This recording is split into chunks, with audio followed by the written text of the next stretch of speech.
ہمارے bureau chief Punjab senior صحافی و کالم نگار میاں میر احمد مستانہ سہروردی کی رپورٹ کے مطابق زندگی اور موت خدا کے اختیار میں ہے، لیکن والدین اپنے بچوں کو ٹریفک قوانین کا پابند بنا کر زندگی کو محفوظ بنا سکتے ہیں۔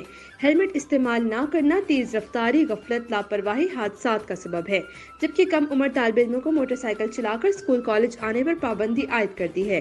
اس امر کا اظہار principal Punjab college Chishtian professor Syed Sohail Ahmed نے کالج گراؤنڈ میں سینکڑوں طلباء سے خطاب کرتے ہوئے مزید کہا کہ چشتیاں بہاول نگر ہائی وے روڈ پر ٹریفک حادثات کی روک تھام کے لیے متعلقہ حکام کو متعدد بار درخواستیں ارسال کی ہیں، تاہم کم عمر طالب علم موٹر سائیکل چلا کر اسکول اور کالج میں داخل نہیں ہو سکتے۔ والدین کو چاہیے کہ وہ بچوں کو متبادل ذرائع سے اسکول بھیجیں۔ انہوں نے کہا کہ پنجاب کالج اسکول کے بچوں کو دور دراز کے قصبات سے لانے اور لے جانے کے لیے 23 بسیں سروسز فراہم کر رہی ہیں۔ انہوں نے چشتیاں بہاول نگر روڈ پر المناک حادثے میں فاطمہ رفاقت کے فوت ہو جانے پر گہرے رنج و غم کا اظہار کرتے ہوئے کہا کہ بچی کے فوت ہو جانے کی خبر سے سارے شہر کی فضا سوگوار ہو گئی ہے۔ خدا والدین کو صبر جمیل عطا کرے۔ اس موقع پر فاطمہ کی روح کے سال ثواب کے لیے اجتماعی فاتحہ خوانی کی گئی۔ تقریب سے لائٹ اسکول چشتیاں کے انچارج پروفیسر حافظ محمد آصف، پروفیسر محمد اجمل نے بھی خطاب کیا۔ بہاڑی سیلاب کی تباہ کاریاں، رپورٹ محمد شمون نذیر۔ بہاڑی دریائے ستلج ہیڈ اسلام کی حدود میں اونچے درجے کے سیلاب سے تباہ کاریوں کا سلسلہ جاری ہے۔ سیلابی پانی سے کئی گھر گر چکے ہیں، قیمتی سامان پانی بہا کر لے گیا ہے۔ متعدد بستیوں کا زمینی رابطہ بھی منقطع ہو چکا ہے، جبکہ سیلاب میں پھنسے افراد کسی مسیحا کے منتظر ہیں۔ پانی تیزی سے شہری آبادیوں کی طرف بڑھ رہا ہے۔ مزید جانتے ہیں شمون نذیر سے۔ جی بالکل، ضلع بہاڑی ہیڈ اسلام کی حدود میں اونچے درجے کا سیلاب ہے، جس سے متعدد موضوعات کے حفاظتی بند ٹوٹ چکے ہیں۔ سینکڑوں رہائشی بستیاں اور ہزاروں ایکڑ رقبے پر کاشت فصلیں زیر آب آ چکی ہیں۔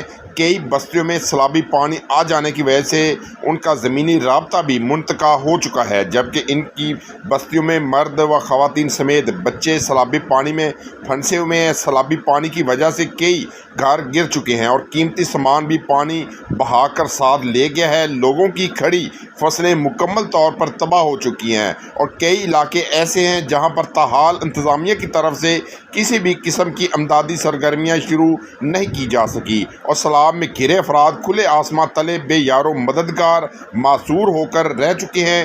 ضلع انتظامیہ کی طرف سے 3 مقامات پر سیلاب متاثرین کے لیے خیمہ بستیاں تو لگائی گئی ہیں اور 1600 افراد کو ریسکیو کرنے کا بھی دعویٰ کیا جا رہا ہے، لیکن تاحال ان خیمہ بستیوں میں ایک بھی شخص نظر نہیں آ رہا۔ سیلابی پانی کا تیزی سے شہری آبادیوں کی طرف بہاؤ جاری ہے، جبکہ انتظامیہ پانی کو روکنے اور بروقت انتظامات کرنے میں ناکام نظر آتی ہے۔ لوگ اپنی مدد آپ کے تحت نقل و مکانی کرنے اور اپنے مال مویشی بچانے کی کوشش کرتے دکھائی دیتے ہیں، جبکہ پانی کا بڑا ریلا آج بھی ہیڈ اسلام سے ٹکرائے گا، جس سے مزید تباہی کا خدشہ ہے۔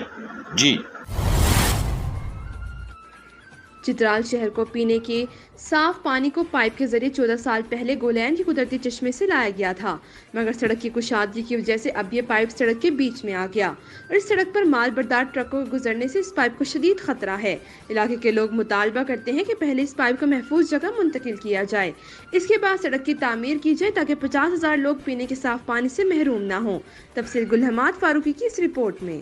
چترال ٹاؤن کی 50,000 آبادی کے لیے پینے کی صاف پانی فراہم کرنے کے لیے 14 سال پہلے محکمہ پبلک ہیلتھ انجینئرنگ نے کروڑوں روپے کی لاگت سے گولین سے پائپ لایا تھا۔ چونکہ اس وقت یہ سڑک صرف 12 فٹ میٹل یعنی پختہ تھا، تو اس پائپ لائن کو کسی قسم کے نقصان سے بچانے کے لیے سڑک کے کنارے پہاڑ کے دامن میں سے گزارا گیا تھا۔ بعد میں یہ سڑک NHA یعنی نیشنل ہائی وے اتھارٹی کو حوالہ ہوا اور اسے 40 فٹ تک وہ کشادہ کر رہے ہیں، جس کی وجہ سے اب یہ پائپ لائن سڑک کے درمیان میں آ گیا۔ اس سڑک پر مال بردار ٹرک اور ٹریلر گزرنے کے بعد پائپ لائن کو نقصان پہنچنے کی صورت میں اس سڑک کو بھی نقصان پہنچ سکتا ہے۔ محکمہ پبلک ہیلتھ انجینئرنگ نے اس پائپ لائن کو سڑک کی بیچ سے نکال کر اسے محفوظ کنارے پر منتقل کرنے کے لیے 29 کروڑ روپے تخمینہ کا ٹینڈر کیا ہے۔ پبلک ہیلتھ انجینئرنگ نے اس سلسلے میں ضلعی انتظامیہ اور NHA حکام سے خط و کتابت بھی کیا ہے کہ جس حصے میں یہ پائپ لایا گیا ہے اس 22 کلومیٹر سڑک پر تب تک کام نہ کیا جائے جب تک اس پائپ کو شفٹ نہ کیا جائے اور ٹھیکیدار گولین سے آگے 50 کلومیٹر سڑک پر کام جاری رکھے، مگر لگتا ہے کہ ٹھیکیدار جان بوجھ کر اسی حصے میں کنکریٹ، کلورٹ، حفاظتی دیوار اور پلوں کا کام کرتا ہے جہاں پیپ پڑا ہے تاکہ پیپ نکالتے وقت وہ محکمہ پبلک ہیلتھ سے سڑک توڑنے کا تاوان وصول کرے۔ علاقے کے لوگ مطالبہ کرتے ہیں کہ یہ سڑک 75 کلومیٹر لمبا ہے، پہلے اس پیپ کو محفوظ جگہ منتقل کرنے کے بعد سڑک کی تعمیر پر کام کیا جائے، تب تک گولین سے آگے 50 کلومیٹر سڑک پر کام جاری رکھا جائے۔ ان کو صاف پانی دینے کے لیے گزشتہ حکومت نے 45 کروڑ روپے کا ایک منصوبہ لایا تھا، گولین گولڈ سے طالبان 8-9 انچ پائپ لایا تھا۔ یہ پائپ بھی اس روڈ سے گزرتا ہے۔ ابھی یہ ہیوی بلاسٹ کر کے ان پائپ کا نام و نشان ختم ہو گیا۔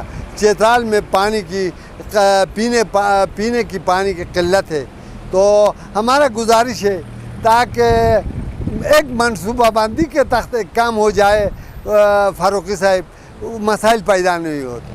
جب پائپ لائن وہ 10 انچ پائپ لائن بچھائی جا رہی تھی تو وہ روڈ کے اس طرف سے لے جائی گئی ہے تقریباً 3.5 فٹ گہرائی میں، تو آئے روز جو ہے یہ پائپ جو ہے یہ پھٹتا رہتا ہے، تو اس وجہ سے کئی جگہوں پر ادھر گھروں کو بھی نقصان پہنچا وہ پائپ لائن پھٹنے کی وجہ سے۔ اب تو چونکہ روڈ کی توسیع ہو رہی ہے تو یہ بالکل سے روڈ کے سینٹر کے میں سے گزر رہی ہے، تو اس طرح اگر مستقبل میں اگر پائپ لائن پھٹ جائے تو یہ روڈ کی حالت کا تو یہ تو پھر تو کروڑوں روپے کی لاگت آئے گی اس کی مرمت میں۔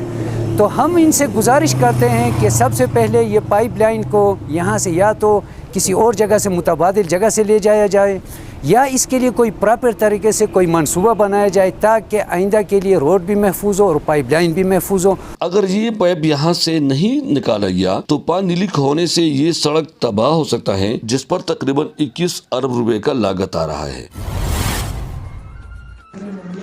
شہزاد علی کی رپورٹ۔ یونیورسٹی فکاڑا بد انتظامی اور نااہلی کا شکار۔ مسائل ہی مسائل، طلبہ طالبات خوار، انتظامی معاملات بہتر کرنے کے بجائے سب اچھا ہے کی پالیسی پر کاربند ہے۔ طالبات کو سفری سہولت فراہم کرنے والی متعدد بسیں خراب ہیں۔ طالبات یونیورسٹی کی بس کو دھکا لگانے پر مجبور ہیں۔ یونیورسٹی فکاڑا انتظامیہ کی نااہلی کے نتیجے میں تعلیم حاصل کرنے آنے والے طالبات خراب بس کو دھکا لگانے پر مجبور ہیں۔ طالبات کا کہنا ہے یونیورسٹی کی متعدد بسیں اکثر خراب رہتی ہیں۔